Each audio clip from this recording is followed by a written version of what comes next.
All right, guys, what's up? So, just a quick discussion on what's the best tool for your own training in the weight room, right?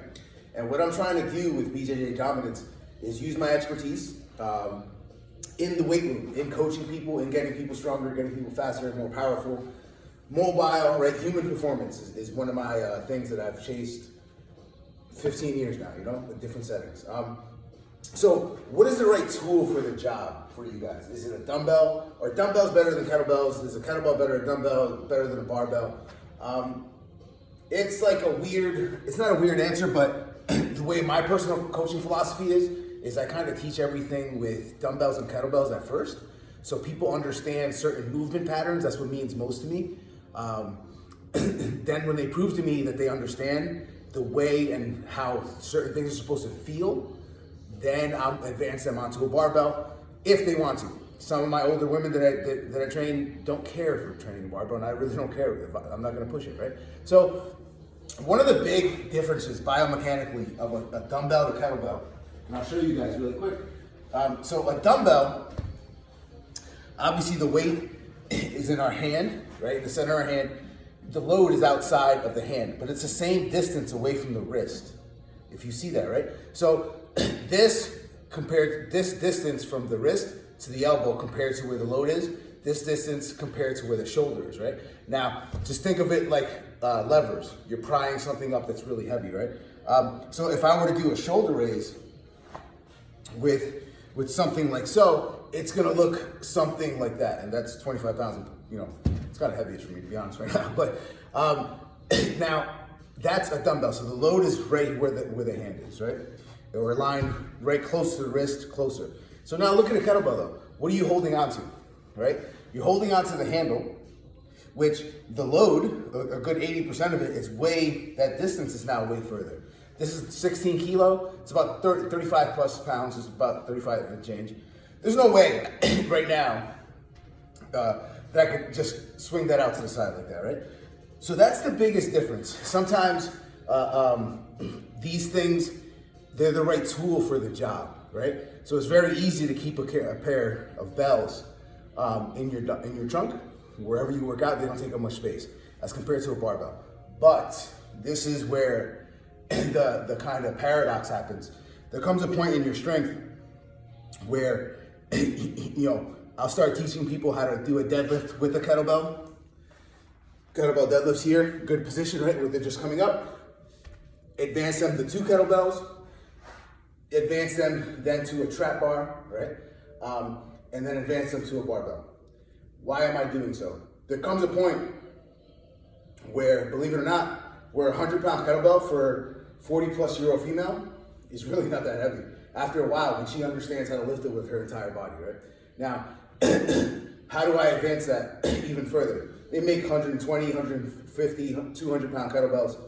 Pricey, right? I'm not spending that kind of dough. So you move on to a trap bar. More weight. Still, the only difference is where the weight is compared to your hips, right? Now I can get up to 150 to 200 pounds for this individual, right? Very safely, very safe movement, as long as they understand, but they all learned it on the kettlebell, right? And then we can move on to a barbell, where now we can start getting into sumo position for some taller individuals, conventional. Now, what's the difference between a trap bar to bar, to a regular barbell? Where the load is in relation to the hips, right? Trap bar, right? The hands here, your fulcrum point is here.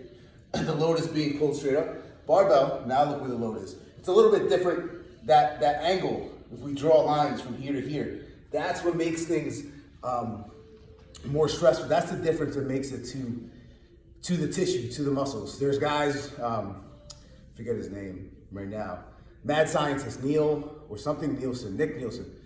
My man is like a genius with inventing ways to make exercises more difficult using stuff like that nature. He gets into some deep concepts that when I watch it, I'm like, wow, that's pretty impressive stuff. And he's a strong individual also. I can just tell by the way he's moving weight. So this is the big difference, but what reigns supreme if you're trying to pursue real strength, right? So there comes a point with squatting a kettlebell. Yeah, I could hold a 100-pound kettlebell up here, right? But it's a lot easier for me to rack a barbell or on my back with 100 pounds, right? And it's most likely safer in the long run. So that's the bigger thing is once you get to a certain benchmark or certain metric, the barbell is going to be supreme for strength gains. You can use it obviously for lower reps, medium reps, high rep sets, and you need all of it.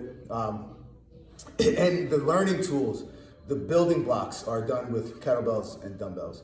And then they're used as accessory work, right? At some point, right?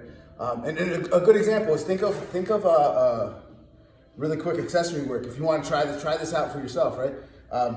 You could do dumbbell like bench press, right? Meaning incline or regular, right? But you see how, like, if you look at me from the side, and maybe I'm a little tight right now, but the dumbbells only reach so far, right? Like the load is still here. But if now you picture this as a kettlebell, where the weight is here, that stretch gets even a little bit further. You're able to go further because that weight, there's nothing on this side. It's not going to hit your pec, right? And you'd be weird to go way out here.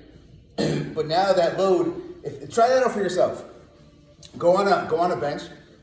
Let's just say you do 70s for 10 on a flat dumbbell bench press, right?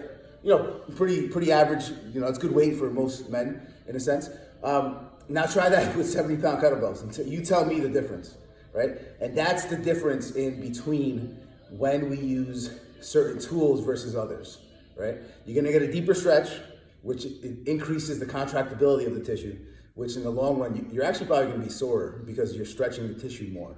You're pulling that rubber band even further now. Other ranges of motion that you're not used to, right? So that's the biggest message I want to send to you guys. What reigns supreme? At the end of the day, the barbell reigns supreme. And the intent that somebody puts behind it, right? The purposefulness. But these things are tools in a trade of the toolbox of the individual, right? Coach Lee here from Bjj Dominance, Jiu-Jitsu Dominance. Till later, guys.